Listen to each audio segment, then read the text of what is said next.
Assalamualaikum Ustadz. Assalamualaikum Waalaikumsalam Ustadz. warahmatullahi wabarakatuh. Apa kabar Ustadz? Alhamdulillah baik. Ini dengan Mas Posisi siapa? saya Mahesa Ustadz, Mahesa Jenar. Oh, Maesa, siap. Siap. Lagi di mana Ustadz? Di rumah lagi WFH. Oh, lagi WFH. Jadi sibuk. Kantor ya. Ini kami di kantor Ustadz. Alhamdulillah Ustadz ya, di sela-sela kesibukan Ustadz dengan segala kegiatannya masih bisa menyempatkan untuk kajian kali ini nih Ustadz. Karena Siap, memang insyaallah. ternyata menarik nih Ustadz, banyak pertanyaan yang datang dari teman-teman juga, khususnya follower Dana Syariah mengenai skema-skema bisnis syariah khususnya di Dana Syariah itu seperti apa. Makanya alangkah baiknya jika kami langsung hadirkan Ustadz Helmi sebagai Ketua Dewan Pengawas Syariah Dana Syariah langsung untuk diskusi di kajian ini. Gitu Ustadz. Siap, insyaallah. Baik, langsung kita mulai aja Ustadz ya, kajian sore hari ini, atau bukan kajian, mungkin lah bahasanya sharing atau ngobrol-ngobrol aja gitu ya Ustadz. Diskusi ya. Iya, diskusi. Baik, saya mulai Ustadz ya. Bismillahirrahmanirrahim. Baik. Alhamdulillahillazi arsala rasulahu bil huda wa dinil haq liyuzhirahu ala dini kullih wa kafa billahi syahida asyhadu an la ilaha illallah wa asyhadu anna muhammadan abduhu wa rasuluhu amma ba'du. Wa qala Allahu ta'ala fil Qur'anil Karim nasrun minallah wa fathun qarib wa basyiril mu'minin al-haqqu mir rabbik fala takunanna minal mumtarin. Teman-teman Dana Syariah dimanapun Anda berada, alhamdulillah pada kesempatan hari ini sebagaimana yang sudah kami umumkan juga di beberapa media sosial kami, bahwasanya di sore hari ini kami akan mengadakan diskusi atau kajian langsung dengan Ustadz Muhammad Yusuf Helmi, Ketua Dewan Pengawas Syariah di PT Dana Syariah Indonesia. Insya Allah pada kesempatan sore hari ini sampai 1 jam ke depan mungkin ya Ustadz ya, kita akan diskusi bedah skema bisnis Dana Syariah Ustadz. Kira-kira seperti itu Ustadz Helmi. Baik, Insya Allah. Ustadz saat ini selain di Dana Syariah aktif juga di masyarakat ekonomi syariah, betul ya Ustadz ya, sebagai pengurus. Betul. Ustadz. Jadi kaitan dengan materi-materi kesyariahan lah gitu, mungkin sudah mumpuni lah gitu Ustadz Helmi ya. Gitu, baik. Enggak. Baik Ustadz, saya akan pandu diskusi kita pada sore hari ini Ustadz, dan nanti juga di sela-sela diskusi mungkin kami persilahkan kepada teman-teman yang mengikuti kajian ini, jika ingin langsung bertanya dan berdiskusi dengan Ustadz, bisa langsung mengajukan pertanyaannya di komen-komen live IG ini gitu Ustadz ya. Baik, Ustadz, saya mulai diskusi ini, mungkin pertanyaannya Ustadz nih, yang pertama yang berkaitan dengan diskusi kita kali ini. Di setiap lembaga syariah itu kan diharuskan mempunyai Dewan Pengawas Syariah, termasuk di fintech gitu kan. Nah, sebetulnya apa alasannya dan kenapa harus lembaga yang berbasis syariah, khususnya fintech syariah ini harus punya Dewan Pengawas Syariah, Ustaz? Baik, silakan, Ustaz. Bismillahirrahmanirrahim. Assalamualaikum warahmatullahi wabarakatuh. Waalaikumsalam. Alhamdulillah, nahmaduhu wa nasta'inuhu wa nastaghfiruh wa na'udzu billahi min shururi anfusina wa min sayyiati a'malina, may yahdihillahu fala mudilla lahu wa may yudlil fala hadiya lahu. Asyhadu an la ilaha illallah wahdahu la syarika lahu wa asyhadu anna sayyidina Muhammadan 'abduhu wa rasuluhu la nabiyya ba'dah. Allahumma shalli 'ala sayyidina Muhammad wa 'ala ali Muhammad amma ba'd. Pertanyaan mengenai kenapa setiap lembaga keuangan syariah itu wajib memiliki DPS? Karena yang memiliki wewenang menurut regulasi yang ada di Indonesia untuk menetapkan bahwa apakah satu lembaga keuangan syariah itu telah sesuai dengan prinsip syariah atau tidak, itu adalah Dewan Syariah Nasional Majelis Ulama Indonesia atau DSN MUI. Itu di regulasi manapun menyebutkan itu. Bahkan ada definisi yang menunjukkan bahwa yang dimaksud dengan prinsip syariah adalah ketentuan hukum atau fatwa yang dikeluarkan oleh lembaga yang telah diakui atau telah memiliki pengakuan dari pemerintah. Dalam hal ini adalah berarti Majelis Ulama Indonesia. Khusus terkait dengan khusus terkait dengan lembaga keuangan syariah, ekonomi syariah, maka itu ranahnya ada di Dewan Syariah Nasional MUI. Kemudian setiap lembaga keuangan syariah itu ketika dia mengklaim dirinya sesuai syariah, tentu tidak bisa sepihak. Dia harus ajukan dulu prosesnya kemana? Ke Dewan Syariah Nasional MUI. Mereka mengajukan siapa calon DPS-nya atau tidak diajukan, mereka yang akan menentukan, kan gitu ya.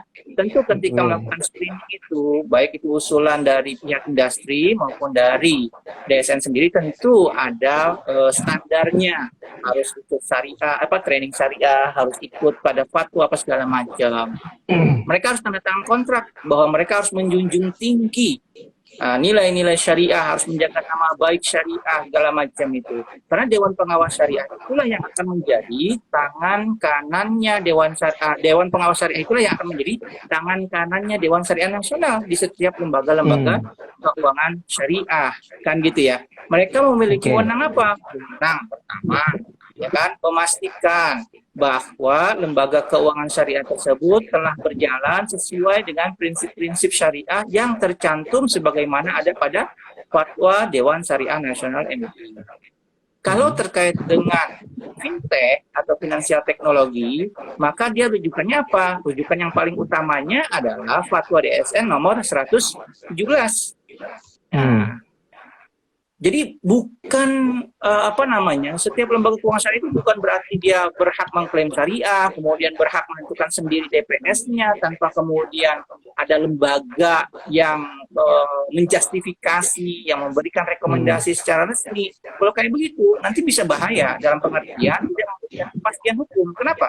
Karena ranah syariah itu akan melahirkan fikih ya, ranah itu akan melahirkan potensi perbedaan pendapat. Betul. Sehingga untuk menyamakan persepsi bahwa mana nih fikih yang dianut di Indonesia. Nah, yang memiliki wewenang dalam hal ini adalah Dewan Syariah Nasional MUI. Kurang lebih gitu, Pak Mahesa. Tetap berarti semuanya ujungnya harus berujung pada pertimbangan MUI juga ya, Ustadz ya. Khususnya berkaitan dengan fatwa ini ada SN MUI itu ya, Ustadz ya. Oke, baik. Betul. Setelah langsung khusus ke fintech ya, Ustadz. Setelah fintech ini punya Dewan Pengawas Syariah yang memang direkomendasikan MUI tadi, Ustadz. Nah, mungkin pertanyaan selanjutnya adalah sebetulnya bagian dan ranah apa saja sih yang mesti diawasi sama DPS ini sehingga memang si perusahaan fintech ini dia tetap pada aturan-aturan syariah, tidak lepas dari aturan syariah lah. Seperti itu, Ustaz. Baik. Ranahnya DPS itu adalah mengawasi dari aspek syariah. Nah, kalau dari aspek risiko OJK kan gitu ya. Jadi bagi-bagi tugasnya kan gitu ya. Jadi DPS itu memastikan bahwa operasional dari lembaga keuangan syariah yang diawasinya itu berjalan sesuai dengan prinsip syariah, yaitu sesuai dengan fatwa-fatwa yang dikeluarkan oleh Dewan Syariah Nasional MUI. Tentang apa saja? Tentang produknya, tentang perjanjiannya, tentang skema-skema akadnya, tentang informasi yang mesti disampaikan kepada khalayak ramai. Contoh misalnya ya, fintech itu betul tadi di awal disampaikan bukan lembaga pinjaman, gitu. Karena kalau misalnya dia lembaga pinjaman dalam Islam boleh, tapi konsekuensinya kullu qardin jarra naf'an fa huwa riba. Setiap pinjaman yang mengalirkan manfaat jatuhnya menjadi riba. Nah, jadi kalau mau melakukan transaksi pinjaman boleh, catatannya 0% gitu. Iya, kalau pinjaman ya Ustadz ya. Padahal Dewan Syariah Indonesia ini kan bukan 0%, ya nggak? Dia kan minta untung, kan gitu ya. Dia adalah lembaga komersial, punya pegawai yang mesti dibayar, punya kantor yang mesti dipelihara, punya sistem yang mesti diperbaiki terus segala macam, kan gitu. Itu perlu biaya, kan gitu ya. Nah, jadi dia bukan lembaga pinjaman, tapi lembaga keuangan berbasis syariah, pembiayaan jadinya. Nah, tapi bukan lembaga seperti multifinance, perbankan, bukan. Jadi fintech itu sama seperti yang dikonvensional dalam pengertian dia sebagai kalau bahasa gampangnya mak comblang lah gitu, yang mempertemukan antara pemberi pembiayaan dengan si penerima pembiayaan, kan gitu. Oke. Betul. Itu mungkin nanti kaitannya khusus dengan fintech peer-to-peer lending tadi gitu Ustaz ya nantinya, atau peer-to-peer financing lah gitu ya Ustaz. Ustaz, keberadaan DPS ini sendiri kan memang juga direkomendasikan memang harus ada ya oleh OJK ya Ustaz ya? Betul ya Ustaz? Betul, harus ada. Dalam undang-undang perusahaan, undang-undang PT juga disebutin. Jadi jangankan undang-undang perbankan atau undang-undang lain, undang-undang PT pun telah disebutkan bahwa siapapun perusahaan yang menjudge bahwa yang mengklaim bahwa perusahaannya adalah perusahaan syariah, maka dia harus memiliki DPS, dan DPS itu harus berdasarkan rekomendasi dari Dewan Syariah Nasional Indonesia. Oke, baik. Ustaz, ini sebenarnya ada beberapa pertanyaan yang masuk, tapi nanti kita diskusi dulu ya Ustaz ya. Nanti ada teman-teman yang sudah standby memilih pertanyaan-pertanyaan yang kira-kira bisa langsung dijawab sama Ustaz. Baik Ustaz, kita langsung ke pembahasan mungkin Ustaz, terkait dengan bedah skema bisnis dana syariah. Tapi sebelum itu Ustaz, kami ingin berikan gambaran dulu mungkin sama Ustaz. Kira-kira Ustaz, kalau beda secara umum, misalnya beda secara pengertian fintech konvensional dan fintech syariah itu seperti apa sih Ustaz? Ini umumnya aja gitu Ustaz, biar kita masuknya lebih enak. Kalau fintech konvensional itu kan penyedia platform yang menghubungkan antara pemberi pinjaman dengan penerima pinjaman. Basisnya adalah bunga, itu konvensional. Sementara kalau syariah tidak disebut sebagai pemberi pinjaman, dia disebut sebagai pemberi pembiayaan. Sementara penerimanya, penerima dananya itu tidak disebut sebagai penerima pinjaman, tapi penerima pembiayaan. Pembiayaan. Nah, pembiayaan bagaimana? Yang harus sesuai dengan prinsip syariah. Jadi prinsip syariahnya itu dari sisi sebelah kanannya itu antara hubungan antara si pemilik dana dengan si fintechnya. Jadi apa nih, harus clear nih, jelas hubungan hukumnya apa nih. Kalau di konvensional itu seperti seolah-olah orang nunjuk fintech untuk menjadi wakil dia berhubungan dengan orang-orang yang akan menerima dananya, kan gitu ya. Maka dalam keuangan syariah itu sama dengan wakalah, pemberian kuasa. Seperti saya nih, Mas Mahesa, tolong beliin kulkas dong, gitu kan. Kalau Mas Mahesa itu orang individu, itu ada dua opsi.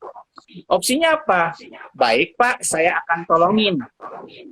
Berapa harga di sana? Kulkas harganya 10 juta. Maka saya akan kasih informasinya 10 juta. Nggak minta untung, itu bantu teman namanya. Wakalah tok.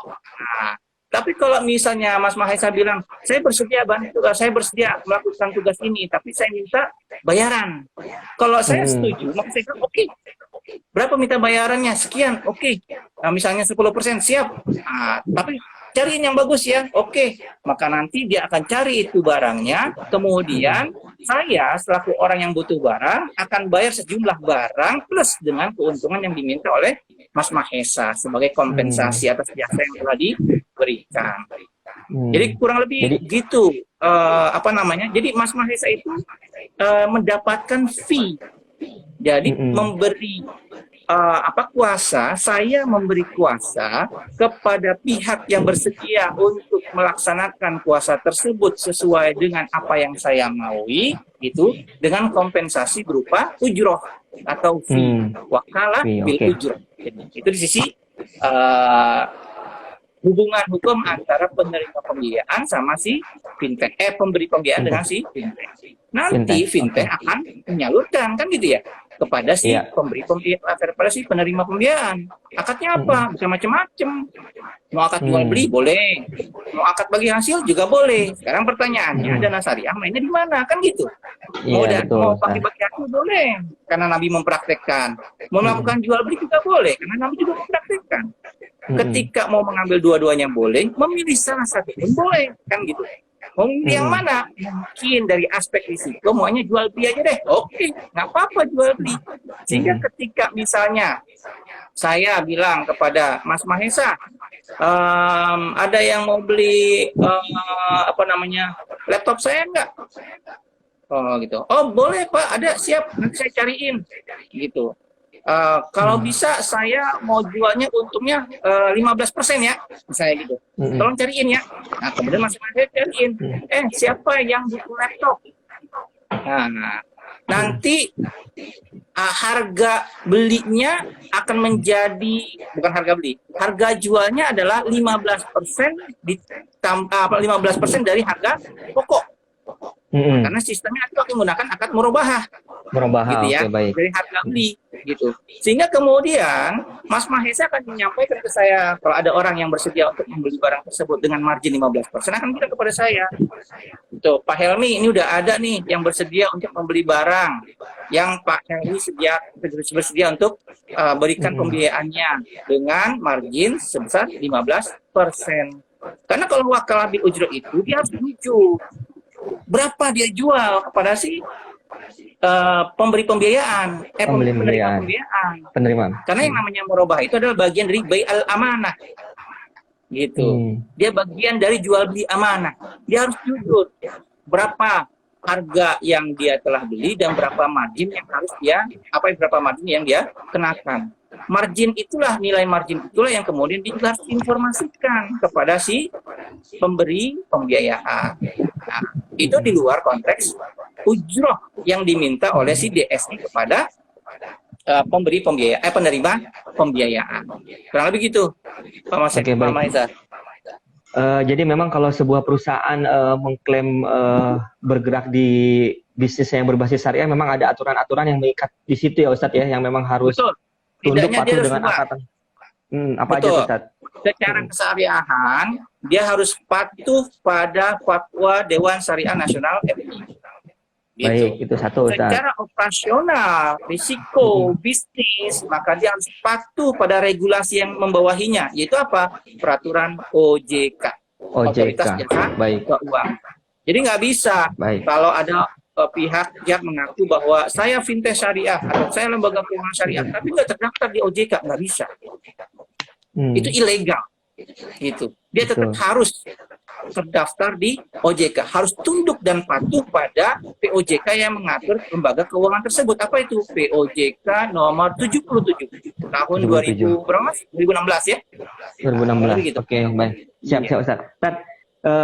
Bicara tentang skema bisnis syariah Ustaz, ini sih yang pada umumnya kita ketahui Ustaz. Biasanya kan lembaga yang berbasis syariah itu diharuskan skemanya itu bebas dari 3 hal tuh Ustaz. Biasanya kan riba, goror, maisir. Nah, itu Ustadz bisa jelaskan tentang definisi masing-masing ini Ustadz, termasuk kan dana syariah pun harus lepas dari riba, goror, dan maisir ini juga Ustadz, gitu kan Ustadz? Iya. Sebenarnya gini, kalau bicara mengenai screening keuangan syariah, dia ada beberapa tahap. Tahap pertama adalah dari aspek objek transaksinya. Nah, jadi apa nih yang dibutuhkan oleh si calon penerima pembiayaan? Pastikan bahwa kebutuhannya itu bukanlah hal-hal yang terkait dengan kegiatan yang bertentangan dengan prinsip syariah. Gitu ya. Bukan untuk saya mau beli rumah, buat apa rumahnya? Buat buat bisnis seperti Alexis. Nah, itu haram. Kan gitu. Betul. Buat peternakan babi haram, buat produksi miras haram, kan gitu ya, dan segala macam. Pokoknya yang bertentangan dengan prinsip syariah harus ditolak. Walaupun orang tersebut mengatakan saya sanggup bayar margin setinggi-tingginya, nggak bisa, tetap haram, kan gitu ya. Itu dari aspeknya yang pertama, lihat dari sisi objek transaksinya, kan gitu ya. Kalau dalam bahasa fikihnya itu haram lizatihi, haram dari sisi zatnya. Pastikan zatnya, objek yang dibutuhkannya itu bukanlah objek-objek yang mendukung terjadinya proses produksi, distribusi, dan konsumsi hal-hal yang haram atau yang berbau-bau maksiat, gitu ya. Nah, kemudian screening yang kedua apa?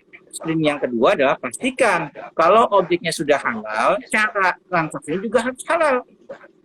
Nah, tadi salah tiganya itu tadi yang disebutkan oleh Mas Mahesa, ada riba, maisir, goror. Sebenarnya bukan hanya 3 itu, ada 7 bahkan. Banyak lagi, ada 7 sekali. Pertama tadlis, nggak boleh ada penipuan, kan gitu ya. Yang kedua nggak boleh ada goror atau tagrir. Apa goror atau tagrir? Goror atau tagrir itu, kalau kita mengacu pada pendapatnya Ibnu Hazm dalam kitabnya Al-Muhalla, gitu ya, al-ba'i la yadri ma ba'a wal mushtari la yadri mashtara.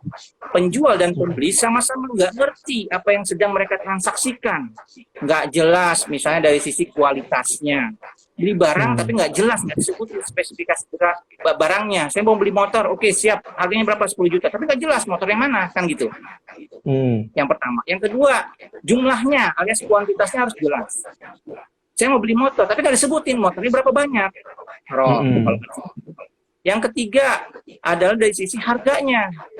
Berapa harganya? Oh, harganya nanti aja dulu pakai dah. Nanti kalau udah rasanya enak, udah cocok, baru saya kasih tahu harganya. Itu haram. Kan gitu. Makanya kalau ada case, misalnya ada perselisihan antara pembeli dengan penjual makanan gitu kan, yang sempat viral beberapa waktu yang lalu. Nah, itu bagian dari tidak ada penerapan dari sisi aspek kepatuhan syariahnya lah, kurang lebih gitu, karena tidak memperhatikan efek doror antara lain. Yang keempat dari sisi serah terima hak dan kewajiban. Kapan dibayar, kapan diterima barangnya, harus jelas. Kan gitu. Salah satu saja dari 4 unsur tadi, kualitas, kuantitas, harga, dan waktu penyerahan, ada yang nggak jelas, walaupun sama-sama redho, jatuhnya menjadi goror. Nabi mengatakan, Nabi diriwayatkan, nah Rasulullah Shallallahu Alaihi Wasallam an bai'il goror. Rasulullah Shallallahu Alaihi Wasallam itu melarang terjadinya transaksi goror. Zaman dulu tuh contohnya misalnya ada onta lagi hamil, dijual sama si pemiliknya, tapi yang dijual bukan onta yang lagi hamil, tapi apa? Kandungan yang sedang dikandung oleh si onta tersebut. Nah, kan nggak jelas, ya kan? Walaupun udah jelas misalnya ini jantan atau betina, tapi pada saat lahir kan nggak jelas meninggal atau tidak, ya nggak? Kan gitu. Dan dari itu dari sisi kualitas. Kemudian ada juga orang yang jualnya gini. Ini saya jual tanah ini, harganya misalnya 100 dinar. Lebarnya adalah sejauh lemparan batu saya. Iya. Nah, itu kan nggak jelas. Iya. Nah, itu juga haramkan juga Rasulullah. Ada juga yang jual kain. Tapi jual kainnya itu caranya gini. Matanya ditutup calon pembelinya. Sepakat harganya berapa? Oh, harga kainnya adalah 2 dinar. Oke. Tapi macam-macam kain tuh, dari sisi warna, dari sisi kualitas. Orang cuma bisa melihat sekilas, habis itu ditutup matanya atau suruh balik badannya. Tangannya doang yang meraba terhadap objek yang akan dia beli. Kalau menurut perasaan dia ini oke, maka dia ambil itu barang. Padahal dia nggak jelas warnanya gimana, kualitasnya kayak apa segala macam. Itu juga haram. Itu contoh-contoh goror, tadlis, goror. Kemudian yang ketiga adalah bai' najas. Nah, kalau bai' najas itu seperti menggoreng saham. Upaya mengambil keuntungan untuk mendapatkan keuntungan yang lebih tinggi daripada keuntungan normal dengan cara menciptakan permintaan palsu. Kita misalnya ngikut lelang gitu ya, kita penyelenggara lelang misalnya gitu ya. Lelang itu sendiri sebenarnya halal, namanya bai' al-muzayyadah, kan gitu. Dipakai oleh Rasulullah, itu halal. Tapi yang dilarang adalah kalau itu ada rekayasa. Misalnya si penyelenggara lelang itu nggak mau nanti harganya terlalu murah jatuhnya.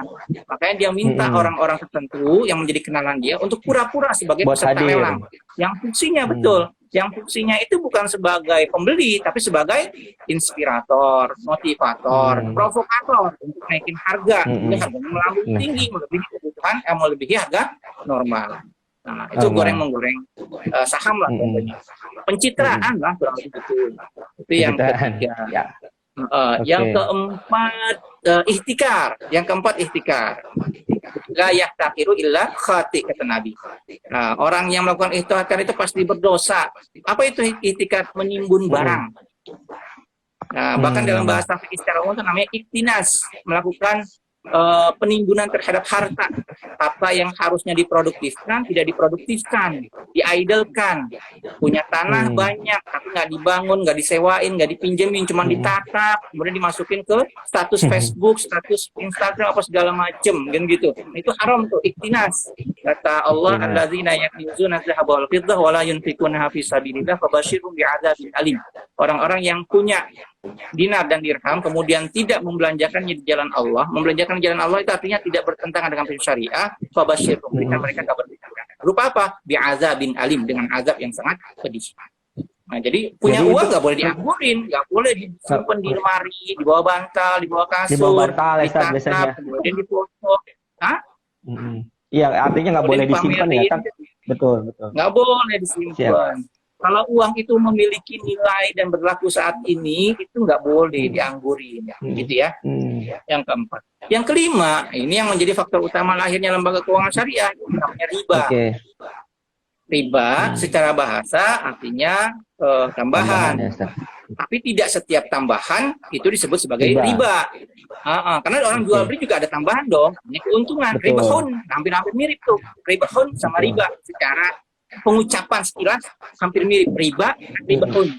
Kan gitu. Tapi ribahun halal, karena dia adalah keuntungan, ada basis underlying-nya, kan gitu ya. Sementara kalau riba haram, riba itu ada dua jenis secara umum. Kalau menurut salah satu ulama, saya lupa namanya, Mabahis fi Ahkamir Riba, di kitab itu disebutin ada kurang lebih 16 jenis riba. 16 jenis riba, Ustaz. Oh, banyak 16 juga ya, jenis riba. Banyak sekali. Kemudian ya setelah ditelaah lebih lanjut terbagi menjadi dua, ada yang mengkelompokkan terbagi menjadi dua hal besar. Ada riba Qur'ani dan riba dari Nabi, kurang lebih gitu. Riba Quran itu artinya apa? Bukan riba yang berdasarkan Quran, bukan. Maksudnya riba yang dijelaskan, dituliskan, di dalam direkam Al-Quran secara langsung dalam Al-Quran. Yang ada 4 tahap itu. Oke.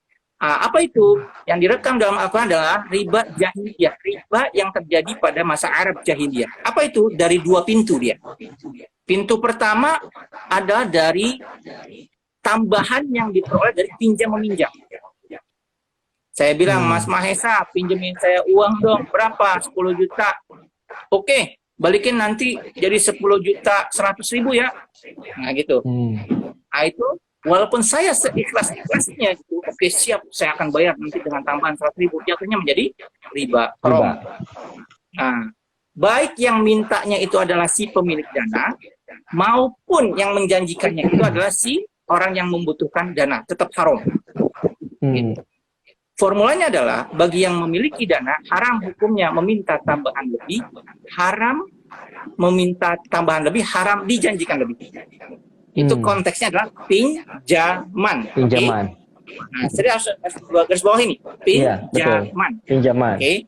Jadi kalau pinjaman, itu gengnya adalah geng tabarruk sosial. Kullu qardin jarra naf'an fa huwa riba.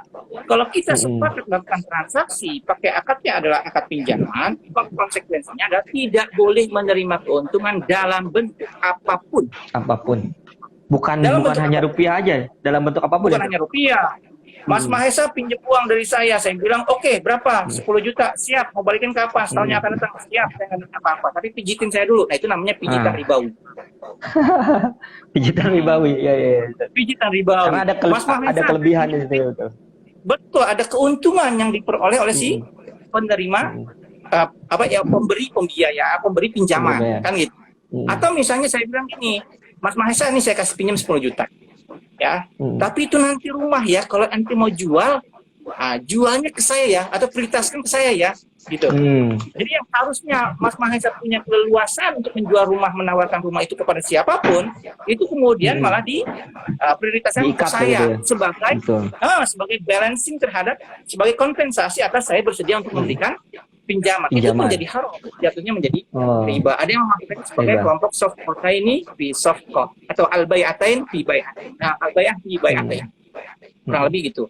Kemudian yang kedua yang direkam dalam Al-Quran itu adalah riba dari tambahan dari jual beli. Tambahan dari utang piutang. Misal, Mas Mahesa, saya mau beli laptop Anda, harganya berapa? Oh, harganya 12 juta, kata Mas Mahesa. Siap. Boleh dibayar cicil nggak? Boleh. Selama berapa lama? 12 bulan. Oke. Sepakat nih di depan. 12 juta untuk periode 12 bulan. Pada bulan ke-11, saya gagal bayar. Saya minta restrukturisasi, saya minta reschedule, gitu ya. Padahal di depan udah sepakat nih, harga 12 juta selama 12 bulan. 12 bulan. Nah, kemudian Mas Mahesa bilang, Pak, Bapak mau minta tambahan waktunya berapa lama? 3 bulan lagi dah, gitu kan. Berarti total jadi 5 bulan kan? Bulan 11, 12, 13, 14, 15 kan gitu ya. Nah, kalau kita sepakat adanya reschedule tersebut, maka konsekuensinya harga sisanya itu, yang tadi sisa kewajiban si saya ini, tidak boleh berubah. Tetap sesuai dengan kesepakatan. Berapa totalnya yang di awal? Katakan, oh 12 juta sepakatnya. Oke, 12 juta. Dengan penambahan jangka waktu, nggak boleh berpengaruh. Gitu. Nggak boleh ada tambahan juga di situ, Ustaz. Betul. Kalau itu berpengaruh, artinya ada kompensasi pertambahan jangka waktu berupa ada tambahan bunga atau tambahan margin, jatuhnya menjadi riba. Itu riba. Yang kedua yang juga direkam dalam Al-Quran. Dua jenis riba itu, betul. Jadi kalau rescheduling ada bunganya, haram. Gitu. Kalau di syariah rescheduling boleh, tapi nggak boleh menambah sisa kewajiban nasabah, kan gitu. Tapi kadang-kadang kan nasabah gitu, memanfaatkan, wah enak nih segala macam. Nggak bisa begitu juga, ya dua pihak, gitu loh. Harus dua pihak. Nabi mengatakan, rahimallahu abdan samhan idza ba'a wa samhan idza ishtara wa samhan idza qada. Allah itu memberikan kasih sayangnya kepada mereka-mereka yang toleran ketika berjualan.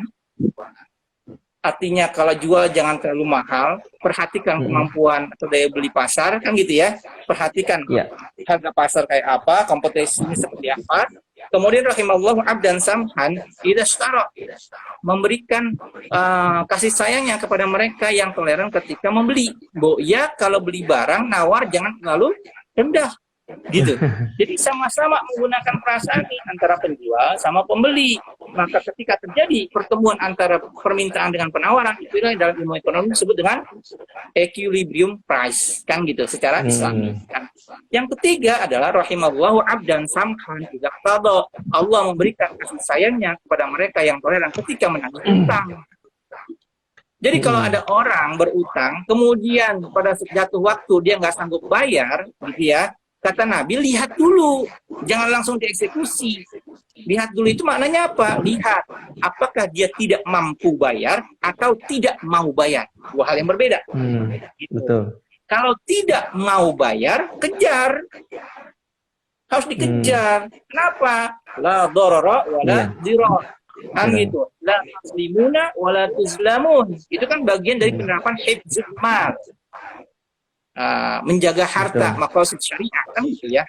Tapi kalau dia tidak mampu, kita wajib membantu. Wajib membantunya gimana? Kasih reschedule. Tapi jangan sambil ngasih reschedule, tapi sambil dikemplang, nambahin kewajiban dia, nggak boleh, haram. Kasih aja jangka waktunya, tambahin kalau sepakat risikonya oke, udah diamati apa segala macam, udah dianalisa apa segala macam. Lalu bagaimana kalau timbul biaya-biaya real, misalnya ya, biaya real misalnya apa? Oh ada biaya asuransi yang mesti dibayar oleh kepada pihak asuransi, boleh, selama itu sifatnya real cost, bukan margin yang menjadi keuntungan bagi si penjual. Gitu. Tinggal disepakati bersama aja mungkin Ustaz ya. Apanya? Ya riba kalau disepakati bersama haram. Jadi bukan hanya masalah kalau ada bersamanya. Gimana? Kalau ada real cost, kalau ada real cost-nya tadi. Iya. Betul. Jadi kalau ada real cost, sepakati bahwa ini memang adalah benar-benar real cost yang biayanya keuntungannya bukan masuk ke pihak kita, tapi memang semata-mata untuk misalnya biaya tadi kan biaya asuransi. Kan, macamnya. Betul. Yang asuransinya juga harus asuransi yang syariah, kan itu ya. Betul. Nah, yang ketiga adalah riba yang tercantum dalam hadis-hadis Rasulullah Shallallahu Alaihi Wasallam. Yang belum ada dalam Al-Quran. Apa itu? Yaitu riba fadl. Riba dari pertukaran barang yang sejenis, yang emas dengan emas, perak dengan perak, bahan makanan dengan bahan makanan, harus mislan bimislin, harus sama, harus sawaan bisawain, harus timbang, harus yadan biadin, harus tunai. Kurang lebih gitu ininya mengenai ribanya. Jadi pastikan tidak ada tambahan dari pinjam meminjam, pastikan tidak ada tambahan dari utang piutang, pastikan tidak ada tambahan dari pertukaran barter yang barang-barangnya adalah masuk dalam kategori barang-barang ribawi. Contoh, kan kita baru keluar tuh uang 75.000 yang baru, dan hanya segelintir orang yang dapetin, ya nggak? Kemudian misalnya saya dapetin tuh barang 75.000, Mas Mahesa tertarik, saya jual, harganya jadi 100.000, riba apa tuh? Itu riba Kenapa? yang ada di Karena hadis uang Nabi ya, Ustaz, ya? 75.000, betul, karena uang 75.000 tersebut masih berlaku statusnya sebagai uang. Iya. Nilainya Lain halnya 75.000 itu kalau ya, uang Ustaz, ini ya? produksi pada tahun 1800 dahulu. Iya. Ditulisnya cuma Rp1, tapi kita jual sekarang misalnya 1 miliar. Boleh. Kenapa? Karena itu bukan uang ketemu uang, tapi uang ketemu sama barang. Kurang lebih begitu, Pak. Oke? Nah, Siap, itu siap. riba. Baik, Ya, Ustaz. berapa tuh? Tadi ke 6, Ustaz. Keenam sekarang ya. Yang Keenam yang adalah ketujuh, yang maisir. ketujuh. Ya, maksir yang ketujuh, Ustaz. Keenam. Maisir. Keenam, oke. Maisir itu Oh, adalah iya, iya. perjudian. Nah, perjudian yang seperti apa? Itu suatu permainan dengan kondisi ketika ada yang menang, maka yang lain rugi secara material, dalam pengertian uangnya hilang, finansialnya hilang, asetnya hilang. Misal, Mas Mahesa, kita main bulu tangkis yuk, persahabatan. Ya. Yang kalah traktir yang menang, nah, itu judi. Kenapa? Karena yang menang akan mendapatkan hadiah dari yang Keuntungan. kalah. Dia berarti masuk dalam kategori suatu permainan dengan kondisi ketika ada yang menang, maka yang lain rugi secara material. Uangnya hilang, asetnya ada yang hilang. Walaupun sama-sama ikhlas dua-duanya itu, Ikhlas. dia ikhlas dalam dosa, kurang lebih gitu. Nah, itu biasanya itu yang sering kita lakukan, Ustaz, di kalangan masyarakat, Ustaz. Ternyata itu maisir masuknya, Ustaz, ya. Maisir. Kita main waktu kecil, main apa namanya? Kelereng. Main gambaran dengan ketentuan siapa yang menang, siapa yang kalah, maka kelereng atau gambarannya akan diambil sama yang menang, kan gitu. Nah, itu haram. Nah, itu maisir, gitu ya. Kemudian yang terakhir adalah riswah. Riswah itu apa? Suap menyuap. Nah, bahasa hukum positifnya gratifikasi. Ada nasabah yang sebenarnya nggak layak untuk dibiayain, tapi kemudian orang bilang, dah kasih saya pembiayaan deh. Pokoknya kalau nanti cair, ntar saya kasih duit dah. Jadi 10%-nya buat ente. Nah, itu 10%-nya adalah riswah, haram. Riswah. Nggak boleh. Baik, Gitu, Ustaz. Mas Mahesa, kira-kira. Siap, terima kasih, Ustaz. Kita udah tahu 7 poin lah ya tadi, yang 7 poin ini kalau ada pada lembaga tertentu yang apalagi yang mengklaim syariah, ini pasti udah jatuh ke syariahnya gitu ya, Ustaz, ya. Nah, tugasnya Ustadz sendiri sebagai DPS pasti menjaga dana syariah untuk lepas dari 7 poin itu tadi ya, Ustadz, ya, dari tajlis, borot, najas, ikhtinas, riba, dan juga riswah dan maisir gitu, Ustadz, ya. Betul, termasuk kesalahan persepsi, misalnya, oh saya kan melakukan investasi, tapi kok kenapa dijanjikan keuntungan sekian persen di awal, ini riba. Nah, pernyataan tersebut bisa salah, bisa benar. Nah, salah, tadi dulu, benar kalau memang benar-benar transaksinya adalah investasi, benar gak? Itu jadi haram, namanya riba, karena investasi tidak boleh memberikan return yang pasti. Dia masuk dalam kategori natural uncertainty contracts. Syirkah babnya itu. Kalau investasi itu babnya syirkah. Kalau syirkah dia harus up and down, nggak boleh ada kepastian keuntungan. Jatuhnya menjadi riba kalau ada kepastian keuntungan. Nah, tapi sebaliknya, kalau orang melakukan akadnya adalah bukan investasi, tapi pembiayaan jual beli, maka wajib menyebutkan berapa keuntungannya. Kan gitu, berapa harganya. Karena dalam jual beli, seperti yang tadi saya sampaikan, harus ada kepastian 4 hal. Kualitas, kuantitas, harga, dan serah terima hak kewajiban. Kalau harganya dibuat nggak jelas, gitu, kayak seperti wakalah bil ujroh, itu kan bagian dari jual beli, jual beli jasa. Maka hasil bagi si fintechnya itu harus pasti berapa dapatnya. Apakah hitungannya berdasarkan persentase ataupun berdasarkan nominal. Secara fikih dua-duanya diperkenankan, gitu loh. Nah, begitu pula ketika menggunakan akad murabahah. Murabahahnya pun harus jelas marginnya itu berapa. Pada saat ditawarkan boleh menggunakan persentase. 5% marginnya Pak, 10% marginnya Pak, saya begitu. Tapi ketika dituangkan dalam akad nggak boleh lagi menggunakan persentase. Persentasenya harus dikonversi menjadi rupiah. Supaya apa? Supaya tidak bergerak. Nah, gitu kurang lebih Pak. Baik, siap. Ustaz, kita langsung ke ini, Ustaz. Apa namanya? Mungkin Ustaz kan sebagai Dewan Pengawas Syariahnya PT Dana Syariah, Ustaz. Sebagaimana teman-teman semua ketahui bersama, Dana Syariah kan itu fintech yang bisnisnya main skema peer-to-peer lending, Ustaz.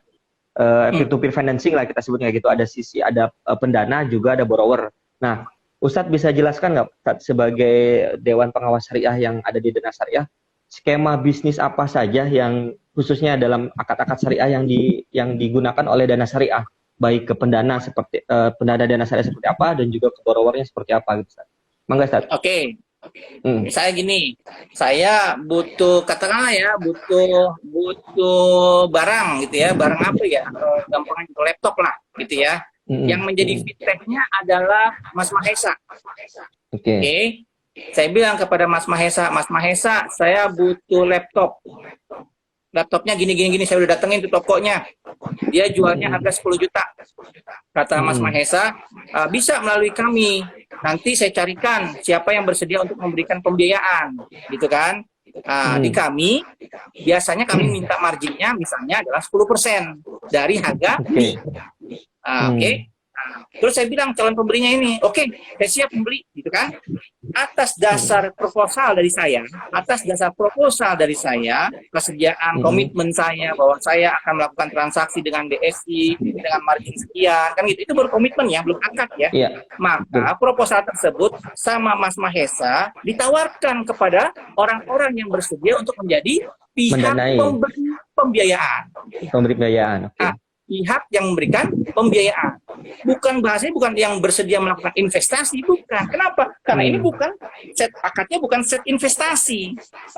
Tapi memberikan pembiayaan untuk murabahahnya. Bukan investasi nih, bukan bagi hasil nih. Kemudian Mas Mahesa ketika menyampaikan kepada calon-calon penerima pembiayaan mengatakan, barang siapa yang mau memberikan pembiayaan nih, ada orang yang butuh laptop, harganya dari supplier 10 juta. Terus Mas Mahesa bilang, kami sudah punya komitmen dan sudah ada kesepakatan awal, tapi belum akad ya, bahwa dia bersedia untuk memberikan margin, let's say 10%, misalnya gitu ya, itu gampang dah. Siapa? Silakan yang mau ini. Oh, ada orang, saya siap memberikan pembiayaan, gitu. Maka dia akan memberikan pembiayaan. Berapa harga dari si suppliernya, berdasarkan informasi dari si penerima pembiayaan tadi. Oh, harganya 10 juta, siap, saya akan kasih 10 juta. Gitu. Nah, ketika dia mengatakan saya bersedia memberikan dana saya untuk kemudian diteruskan dalam pembiayaan murabahah melalui Dana Syariah Indonesia, maka antara DSI sama si calon pemberi pembiayaan itu melakukan akad. Akadnya apa? Akad wakalah bil ujroh. Nah, pemberian kuasa dari si pemberi pembiayaan kepada DSI itu, yang dimana si pemberi pembiayaannya ini menunjuk DSI untuk bertransaksi dengan si calon penerima pembiayaan, gitu. Mencari melakukan mitigasi risikonya apa segala macam, dia punya tugas-tugas kayak gitu tuh disebutin. Atas dasar tugas-tugas itu kemudian DSI akan mendapatkan fee dari si pemberi pembiayaan. Berapa DSI minta fee-nya? Saya minta fee-nya 2%. Itu upah lelah, ujroh. Wakalah bil ujroh. Basis akadnya adalah, basisnya itu adalah ijaroh. Wakalah bil ujroh. Jadi harus sebutin apa yang menjadi tugasnya DSI, sehingga kemudian DSI berhak untuk mendapatkan keuntungan. Ujroh. Betul. Bukan atas dasar saya berhasil meminjami uang, bukan. Haram kalau kayak gitu. Kan gitu ya. Dia harus mencari calon nasabah yang melakukan mitigasi risiko, melakukan pengumpulan dana-dana yang telah dibayarkan cicilannya oleh si penerima pembiayaan, kan gitu, dan meneruskannya kepada pemberi pembiayaan, kan gitu ya. Itu harus kemudian yang menjadi itulah yang menjadi basis atau underlying kenapa DSI mendapatkan ujroh. Nah, atas dasar itu kemudian DSI menghubungkannya dengan si penerima pembiayaan. Apa tadi akadnya? Murabahah. Kalau murabahah, ingat, la tabi' ma laysa indak. Jangan engkau jual sesuatu yang belum kau miliki. Sehingga gimana caranya? Ente mana suppliernya atau vendornya, promotor gitu ya. Oh, itu Nah, dapetin informasi itu. Caranya gimana? Apakah DSI langsung berhubungan dengan suppliernya? Kan gitu ya. Memastikan bahwa barangnya memang betul ada sesuai dengan spek yang diminta oleh si calon investor, calon si penerima pembiayaannya. Nah, kemudian DSI bisa langsung transfer gitu. transfer ke rekeningnya si supplier atau dealer untuk melakukan mitigasi risiko supaya uangnya nggak dibuat macam-macam nih sama si calon penerima pembiayaannya. Kan gitu. Walaupun secara fikih juga bisa sebenarnya diwakilkan kepada si calon penerima pembiayaan, uangnya dititipin, kan gitu. Nah, cuma ketika secara fikih begitu, secara regulasi boleh apa enggak, kan gitu ya. Nah, ini kan kalau regulasi bicara mengenai aspek risiko. Bagaimana habitnya di pasar nih, kalau orang dititipin uang kayak begitu, biasanya amanah atau kagak, kan gitu ya. Nah, itu adalah pertimbangan-pertimbangan risiko yang seperti itu. Nah, ketika dia sudah menjadi wakilnya DSI untuk mencari barang di supplier gitu, ini kan DSI tidak bertindak atas nama diri dia sendiri. DSI itu bertindak atas nama pemberi pembiayaan. Dia wakil dari pihak pemberi pembiayaan. Maka dia mengatakan, saya atas nama pemberi pembiayaan melakukan akad setelah barang secara prinsip dimiliki oleh kami, kan gitu. Caranya gimana? Kita PO dulu, kan gitu ya. Kita bisa transfer dulu, mekanismenya itu tergantung dari ininya. Oke. Nah, setelah itu baru akad. Gitu. Kurang lebih gitu. Pakai akadnya apa? Murabaha kalau di SI. Hanya murabaha. Sampai dengan hari ini hanya murabaha dengan objek berupa barang-barang untuk kebutuhan pembangunan. Gitu. Karena memang kita fokusnya kan di properti ya Pak Ustadz ya. Jadi properti, betul. Nah, pertanyaannya adalah kan murabaha objeknya harus tadi ya, harus jelas, kan gitu. Nah ini Pak rumahnya belum jadi. Yang kita jual bukan rumahnya. Bahan bangunan ya Ustadz ya. Belum jadi. Kalau itu dipaksakan menjadi murabaha, jadi salah, haram. Karena tidak sesuai dengan karakter murabaha. Jadi apa dong yang menjadi objek jual belinya? Apa yang menjadi objek murabahanya? Bahan bangunan. Karena bahan bangunannya sudah ready. Karena murabah itu karakternya adalah untuk barang yang sudah ready stock. Bukan barang yang goods in process. Kalau goods in process pakainya akad istisna atau salam, kan gitu.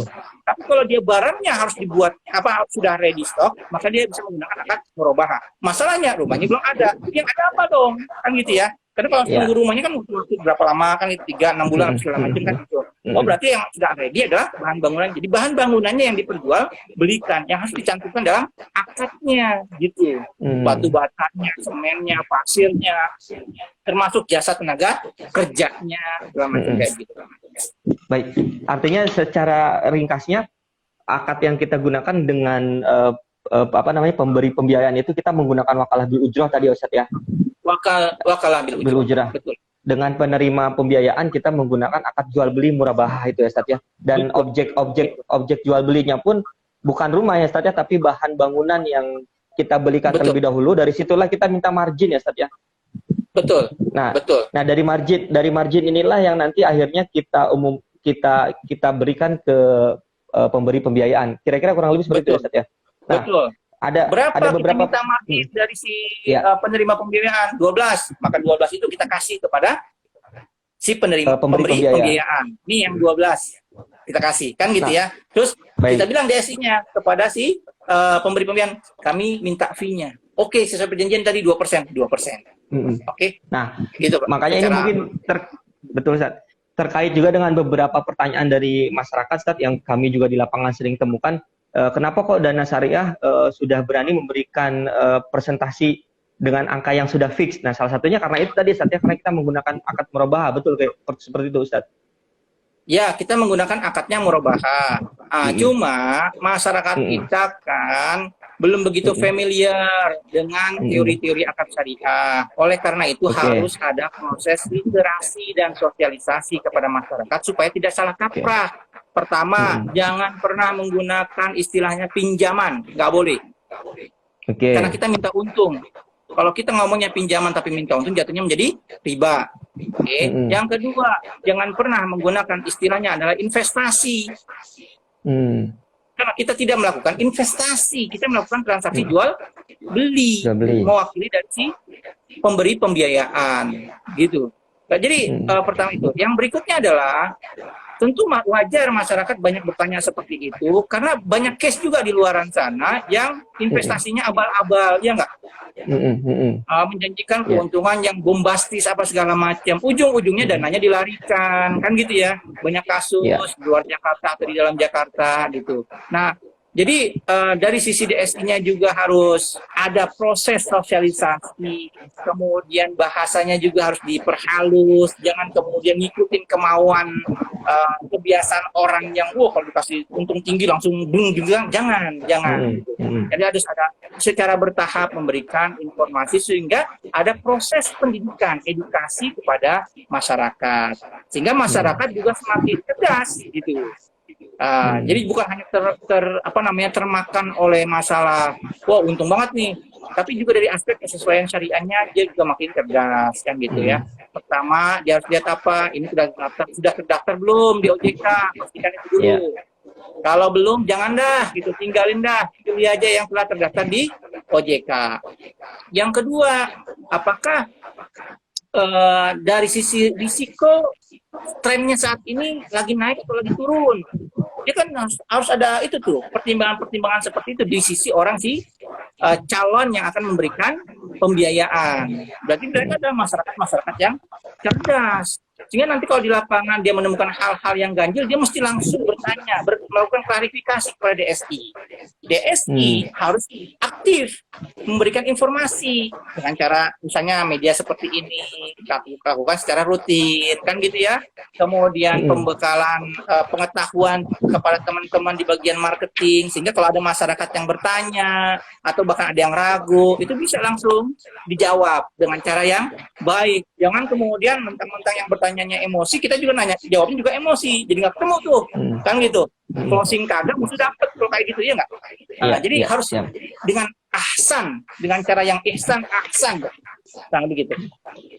Siap, Ustaz. Jadi kalau misalnya tadi kita menggunakan akad murabahah tadi, Ustaz, jadi kita mengumumkan ke masyarakat tentang keuntungan yang akan kita dapat di awal sudah fix segini, itu udah nggak masalah kan, karena kita memang menggunakan akad murabahah gitu ya, Ustaz ya.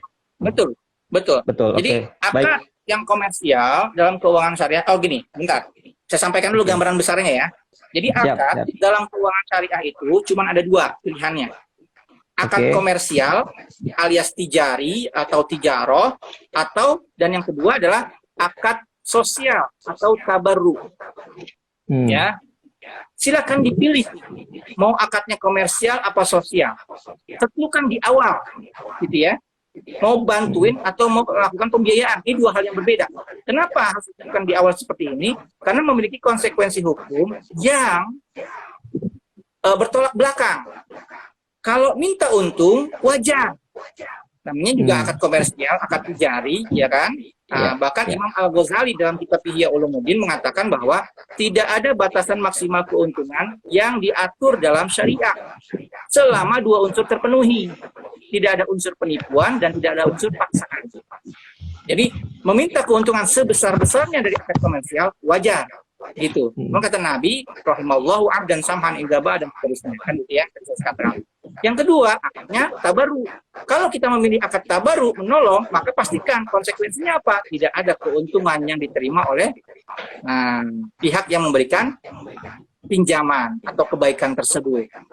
Jadi kalau di sini dari akad komersial minta untung wajar, halal, tapi kalau minta untung dari akad sosial jatuhnya kurang ajar, jatuhnya riba. Ya, tentukan dulu di depan nih. Nanti Mas Mahesa pulang kantor, ada yang ngajakin pulang bareng, naik mobil atau naik motornya, itu harus jelas tuh akadnya apa. Numpang. Atau ngojek atau gitu. Ngojek kan itu harus jelas tuh. Itu yang pertama. Yang kedua adalah ketika kita sepakat pada akad yang komersial alias tijaroh, alias tijari tadi. Akad tijari itu ada dua jenis. Ada akad yang berbasis jual beli dan ada akad yang berbasis bagi hasil. Akad yang berbasis bagi hasil, akad yang berbasis jual beli namanya al-bai'. Nah, akad yang berbasis bagi hasil namanya asyirkah.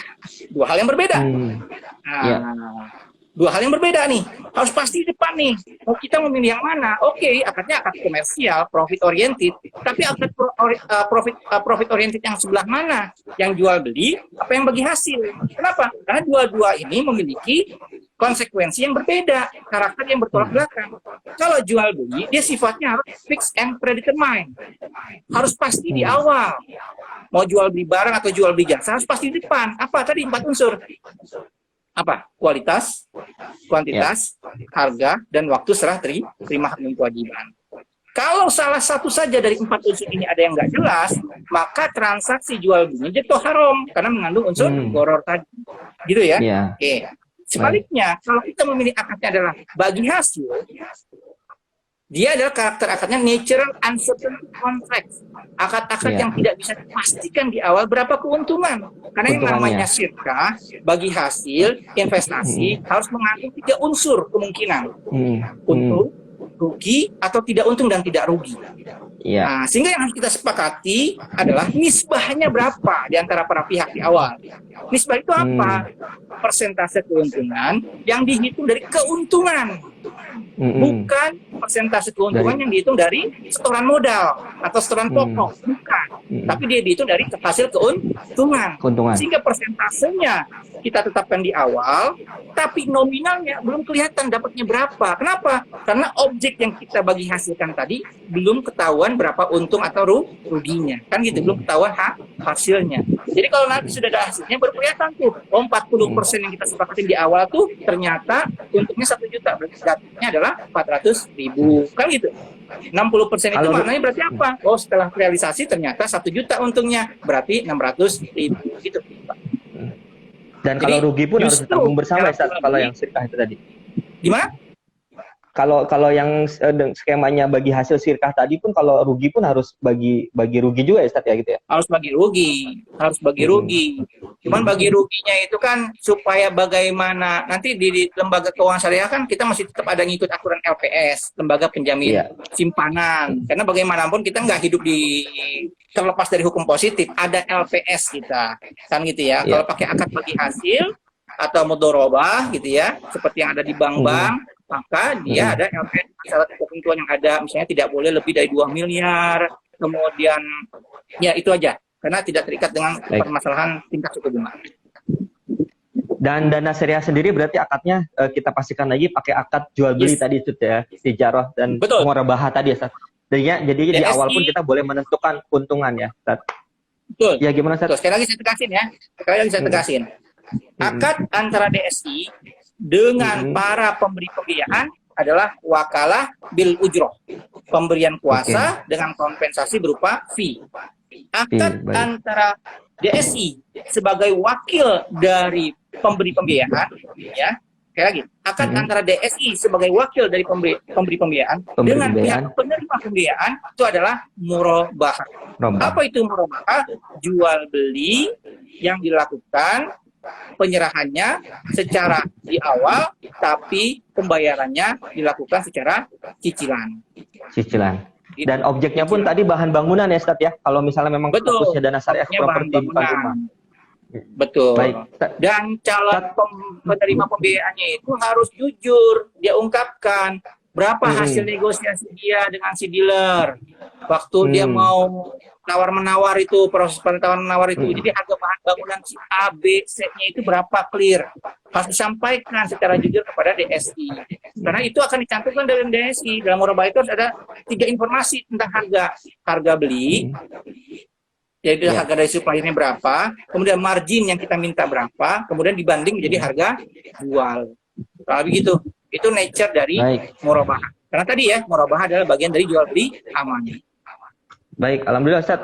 Nggak kerasa udah 1 jam kita diskusi, Ustaz. Mudah-mudahan teman-teman sudah 1 jam, Ustaz. Teman-teman yang mendengarkan diskusi kita sudah semakin jelas tentang akad atau skema bisnis dan akad yang dilaksanakan oleh dana syariah, Ustaz ya. Ustaz, sebelum mungkin saya ditutup, boleh Ustaz ya kita jawab beberapa pertanyaan dulu ya, Ustaz ya. Boleh. Di sini karena udah ada beberapa teman-teman dana syariah yang bertanya. Ini saya pilih aja, Ustaz ya. Yang pertama dari Amar_JKT, Ustaz. Saya mau bertanya, bagi hasil yang diterima atau imbal hasil lah kita sebutnya, yang diterima sejak bulan pertama dari manakah berasalnya dananya. Jadi intinya Dana Syariah kan memang punya skema pembagian imbal hasil ke yang punya memberikan pembiayaan itu setiap bulan tuh Ustaz dilakukannya. Nah, ini pertanyaannya, dari manakah itu berasal dananya gitu Ustaz? Ustaz bisa jawab Kak pertanyaan ini Ustaz, kira-kira gimana Ustaz? Ya kan yang dijual beli kan bukan rumah ya. Yang dijual Ya. beli bukan hasil usaha ya. Ya. Sehingga kalau misalnya yang dijual yang di objek yang menjadi pembayaran itu adalah hasil usaha, pasti belum ada. Ini kan yang dijual adalah bahan bangunan tadi. Iya. Pasirnya udah ada, udah dibeliin sama DSI. Harganya berapa? Harganya misalnya 12 juta, ya. Pokoknya 10 juta, marginnya 2 juta. Jadi harga belinya 12 juta. Dicicil selama 12 bulan. Pasirnya udah kita kasih. Mau pasirnya itu dimanfaatin kapan sama si calon, bukan calon, sama si penerima pembiayaannya, mau dalam bentuk apa, ya monggo. Yang penting dijual belinya adalah pasirnya. Sehingga dia udah punya kewajiban bulan depan untuk memberikan pembayaran secara cicilan. Itu 1 juta, 1 juta, 1 juta. Kan Iya. gitu ya. Betul. Artinya dengan skema imbal hasil yang dibagikan, keuntungan yang dibagikan ke masyarakat yang memberikan pembiayaan oleh Dana Syariah tiap bulan, karena memang berdasar dari si yang penerima pembiayaan pun mengansur ke Dana Syariah tiap bulan gitu ya Ustaz ya. Itu kan Ya, karena memang akadnya kan tadi masuk dari Dana Syariah, dari pihak pemberi pembiayaan ke Dana Syariah, ya kan? Kalau dananya belum disalurkan, kan nggak boleh kasih bagi hasil, nggak boleh kasih imbal hasil, kan gitu ya? Iya. Karena dananya belum disalurkan. Dia baru akan diberikan imbal hasil manakala dananya telah disalurkan. Disalurkan. Gitu. Betul. Ketika disalurkan, berarti sudah ada kewajiban dia dong untuk melakukan Betul. pembayaran secara cicilan kepada DSI, yang kemudian DSI akan teruskan kepada si pihak pemberi pembiayaan. Makanya akhirnya secara skema pemberian imbal hasil itu setiap bulan tidak masalah Ustaz ya, karena memang kan DSI pun menerima bagi itunya dari setiap bulan juga secara cicilan juga kan ya Ustaz ya. Seperti itu. Iya, cicilannya setiap bulan. Oke. Ustaz, saya buka mungkin 2 pertanyaan lagi ya Ustaz ya.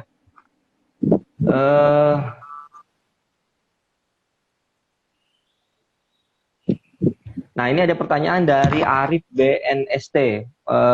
TKB Dana Syariah saat ini adalah 99,85%. Selisihnya sebesar 0,15%. Bagaimana penyelesaian ke pemberi biaya? Kira-kira mana maksudnya nih, Ustaz? Itu teknis saya serahkan kepada tim produk tuh. Oh, tim produk ini, Ustaz.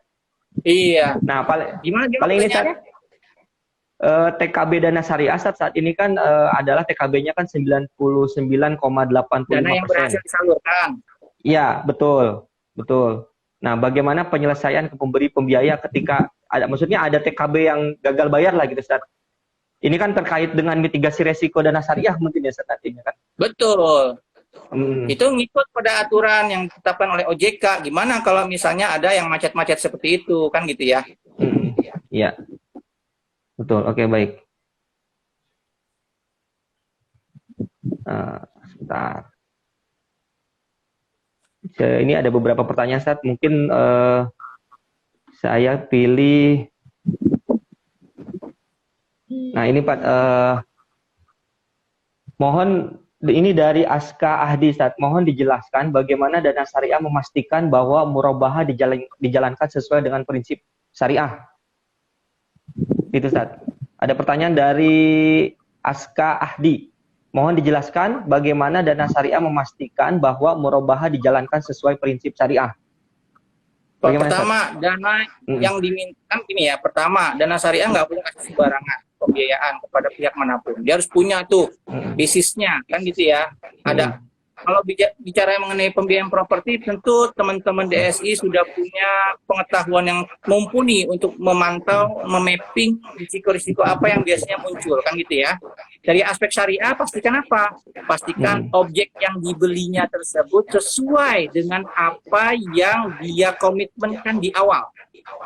Misalnya beli pasir, beli apa segala macam, kan? Pastikan itu tidak keluar dari sisi itu. Dari mana metodenya? Misalnya dari kwitansinya, gitu ya. dari kwitansinya. Kalau perlu bahkan kita lakukan cek langsung kepada si supplier atau dealernya. Benar nggak nih si A melakukan transaksi dengan Anda dengan jumlah sekian berupa begini-begini segala macam. Kan gitu ya. Bahwa ternyata mereka melakukan kali call misalnya begitu. Fikih itu tidak menghukumi atas sesuatu yang sampai sejauh itu gitu. Nahnu nahkumu bizawahir dan nahkumu bisarair. Gitu. Kita berhukum terhadap sesuatu yang nampak, bukan sesuatu yang tidak nampak, gitu ya. Makanya basis suatu transaksi itu adalah kepercayaan. Kalau misalnya kita percaya sama dia, lakukan transaksi. Tapi kalau sejak awal tidak punya rasa kepercayaan, maka jangan lakukan transaksi, kan gitu. Ketimbang nanti ada urusan jelek di kemudian hari, kan gitu ya.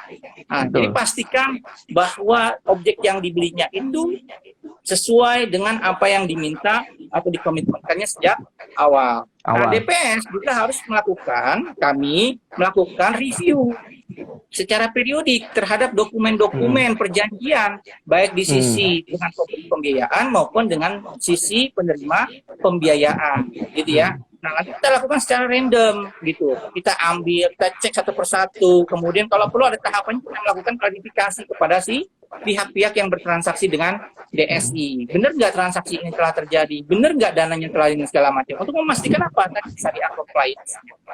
Kan gitu. Baik, Ustadz. Terima kasih, Ustadz. Jawabannya mudah-mudahan bisa ditangkap ya dengan penanya tadi. Ustadz, terakhir nih, Ustadz, sebelum kita tutup, Ustadz, ini ada pertanyaan dari Bagus.Suyanto. Ustadz, bagaimana dengan jual beli yang dibedakan antara pembayaran tunai dengan pembayaran jangka waktu tertentu? Umumnya kalau tunai itu lebih murah dibandingkan yang berjangka waktu. Nah, ini cicilan itu tadi mungkin saya, Ustadz, ya. Nah, ini bolehkah secara syariah dilakukan, Ustadz? Boleh. Boleh. Menjual barang secara tunai atau tidak tunai dengan harga sama atau harga berbeda itu boleh. Salah satu ulama itu menyatakan, saya lupa, salah satu ada hubungannya dengan Rasulullah SAW, kelompok tabi'in kalau saya nggak salah. Dia mengatakan bahwa masalah perbedaan harga itu tidak selalu terjadi karena semata-mata masalah waktu, jadi harganya lebih tinggi. Beliau mencontohkan misalnya seorang pedagang buah-buahan. Kalau dia menjual buah-buahannya secara tunai, mungkin bisa jadi ada yang tidak beli. Kemudian dia mungkin akan mengambil opsi, baiklah saya akan jual lebih murah. Ternyata orang-orang mungkin kondisi ekonomi pada saat itu tidak memungkinkan, dia tidak ada yang melakukan transaksi dengan dia, kan gitu. Makanya kemudian dia katakan, oke, saya jual dengan harga normal, tapi dengan cicilan, misalnya gitu. Harganya sama nih, antara cash sama harga cicilan. Ternyata orang nggak ada yang beli, gitu ya. Baiklah kalau kayak gitu, saya jual dengan harga lebih murah dan saya cicil. Saya jual dengan harga lebih murah, tapi boleh dicicil, kan gitu ya. Pada saat itu banyak orang yang melakukan transaksi. Kenapa pilihan itu dilakukan? Daripada buah-buahan saya rusak, daripada risiko yang lebih besar saya terima, lebih baik saya rugi dikit, nggak apa-apa lah. Yang penting kerugian yang lebih besar saya hindari, kan gitu. Dari sini dia mengatakan bahwa harga itu tidak selalu terkait dengan masalah waktu, tapi tergantung dari bagaimana pasar itu memintanya. Kurang lebih gitu, Pak. Baik, mudah-mudahan bisa masalah. dijawab ya. Harga 10 juta, kalau cicilan 12 juta. Kalau para pihak sepakat, halal. Tapi sepakat pada di awal disepakati ya. Harga yang dan harus di awal itu Ustadz ya, disepakati ya, Ustadz ya. Betul. Betul. Oke. Nggak boleh di tengah jalan. Misalnya, Pak Mahesa, saya mau beli laptop Anda 10 juta cash. Oke, cash, gitu kan. Pas udah mau dibayar, mohon maaf, harga udah berubah. Nggak boleh. Itu jatuhnya riba itu tadi ya, Ustadz ya, sebagaimana yang udah kita Ustadz jelaskan tadi di awal. Kalau dari 12, sepakat cicilan 12, kemudian nambah 3 bulan karena minta reschedule yang kita sepakat, berubah jadi total itu jadi 15 jadi. Oke, baik Ustadz, terima kasih. Siap Ustadz. Alhamdulillah Ustadz, tidak terasa udah 1 jam lebih kita diskusi nih Ustadz. Kayaknya nggak cukup cuma 1 kali kajian nih Ustadz. Masih banyak penanya-penanya juga yang belum sempat kejawab sama Ustadz. Dan kami juga izin Ustadz nih, apa yang kita diskusikan pada sore hari ini, kita rekam dan nanti kita sebarluaskan di channel YouTube-nya Dana Syariah Ustadz.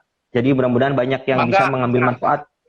Banyak yang bisa mengambil manfaat dari kajian sore kali ini. Ya, bagaimana Ustadz? Ya, Pak Mahesa, poin saya adalah zaman ini kan zaman penuh dengan fitnah, gitu ya. Sehingga kalau terima berita, perintah Al-Qur'annya tabayyun. Inja'akum fasiqun fatabayyan, kan gitu ya, tabayyun, gitu ya. Termasuk ketika menerima potongan-potongan video, potongan-potongan rekaman, gitu ya. Masyarakat itu, kita juga sendiri harus melakukan proses tabayun, jangan kemudian mengambil kesimpulan, wah ini ternyata begini, padahal ada bagian-bagian yang dipotong, kan gitu ya. Nah itu harus kita berikan terus proses usaha kita untuk melakukan edukasi sebagai tanggung jawab kita untuk sama-sama kita mensiarkan ekonomi dan keuangan syariah.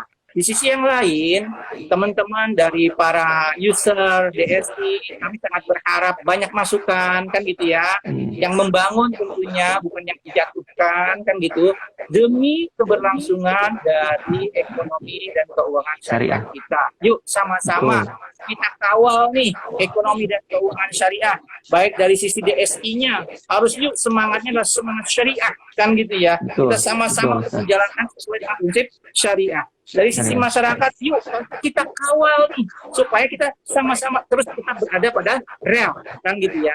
Itu kan yang namanya wal asli innal insana lafi khusrin illa siapa? Orang-orang yang saling menasihati dalam kebenaran, ketakwaan, kan gitu ya. Sesuai dengan jam kita nih, jam asar. Begitu. Siap Ustadz. Ustadz, kalau misalnya teman-teman Dana Syariah mau diskusi lebih lanjut dengan Ustadz, kira-kira gimana Ustadz? Gimana ya? Ya boleh melalui itu email ke DSI, DSI ya, sampai nyampaikan ke saya, kan gitu ya. By email, nanya di walaupun saya belum familiar ya, mohon maaf ya, di akun Instagram saya juga boleh. Oke, baik. Atau mudah-mudahan Ustadz nanti ada waktu luang lagi, Ustadz, kita bisa bikin kajian seperti ini lagi, yang mungkin eventnya adalah kita menjawab pertanyaan-pertanyaan dari teman-teman dari Syariah. Jadi sebelumnya mungkin kita buka dulu pertanyaan yang mau ditanyakan sama Ustadz, nanti Ustadz mudah-mudahan bisa menjawab di kajian selanjutnya gitu Ustadz ya. Betul. Terakhir sebelum saya tutup, saya menegaskan saya hanya menjadi Dewan Pengawas Syariah di Dana Syariah untuk saat ini. Oh iya, betul. Karena tadi ada pertanyaan juga tuh Ustadz menjadi DPS di mana aja katanya, tadi ada pertanyaan itu Ustadz. Ya. Saya pernah menjadi DPS di satu fintech yang lain, tapi fintech tersebut tidak jalan-jalan. Saya tidak mau makan gaji buta, maka saya berhenti. Sejak bulan Februari. Kemudian saya juga pernah menjadi DPS di sebuah BPR yang akan konversi menjadi BPR syariah. Cuman ternyata lisensinya dari regulator terus keluar. Oleh karena itu pun saya harus tahu diri, kan gitu ya. Kemudian pernah juga saya menjadi DPS di koperasi syariah, di 2 koperasi syariah. Hanya mengingatkan. Setelah itu ya saya pamit. Jadi sampai saat ini saya hanya menjadi Dewan Pengawas Syariah di Dana Syariah Indonesia. Baik, tuh ada masukan juga tuh dari teman-teman juga Ustadz. Semoga kajian ini lebih sering lagi diadakan katanya Ustadz sama DSI Ustadz. Mudah-mudahan Ustadz bisa meluangkan waktu lagi buat kami Ustadz. Poinnya adalah yuk sama-sama kita jaga aset kita ini, syariah ini, supaya terus berjalan sesuai dengan koridornya. Semangatnya harus semangat ta'awanu 'alal birri wat taqwa wala ta'awanu 'alal ismi wal 'udwan. Betul, apalagi kalau dibandingkan kalau yang kami tahu kan saat ini fintech yang terdaftar di OJK, berizin dan terdaftar di OJK itu yang syariahnya baru nggak sampai 10% dibandingkan yang konvensional ya Ustadz ya. Jadi penting ta'awanu tadi seperti yang Ustadz bilang. Betul. Kalau saya nggak salah yang terdaftar itu berapa gitu kan, 13 atau 14? 12. Iya, 13 ya. Kemudian yang berizin baru 2 atau 3 kalau saya nggak salah. Iya, 3, ya? Betul. 3, jadi kan? perjuangan fintech syariah ini masih panjang Ustadz ya. Jika dibandingkan dengan fintech konvensional Ustadz.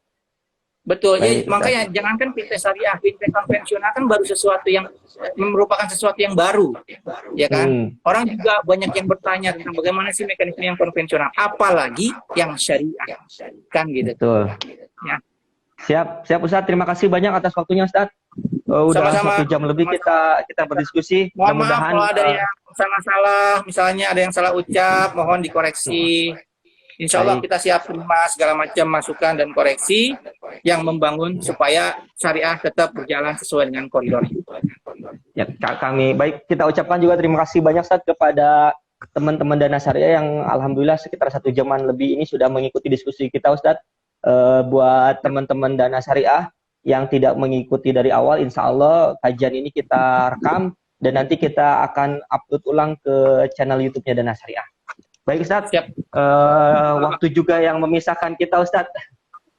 Terima kasih banyak atas waktu dan diskusinya. Mudah-mudahan menjadi pelajaran buat kami semua dan juga jadi amal jariah buat Ustadz yang menyampaikannya. Amin. Amal jariah untuk amal jariah buat kita semua. Terima kasih teman-teman yang sudah menyempatkan waktunya untuk mengikuti kajian ini. Tunggu informasi dari Dana Syariah selanjutnya di medsos Dana Syariah tentang kajian-kajian selanjutnya. Insya Allah rencananya kami akan mengadakan kajian-kajian seperti ini nggak hanya sekali 2 kali Ustaz. Kami akan rutin mengajakkan kajian ini dengan tema yang berbeda-beda juga nantinya tentunya Ustaz. Mudah-mudahan ini juga untuk meningkatkan sebagai ikhtiar kami mendekatkan diri kepada follower Dana Syariah dan kami berusaha untuk memberikan kontribusi pengetahuan lah buat masyarakat itu Ustaz. Demikian Ustaz. Langsung saya tutup aja Ustaz pertemuan kali ini. Billahi taufik wal hidayah. Assalamualaikum warahmatullahi wabarakatuh. Waalaikumsalam warahmatullahi wabarakatuh. Change yourself, change your future. Ayo, Hijrah Finansial.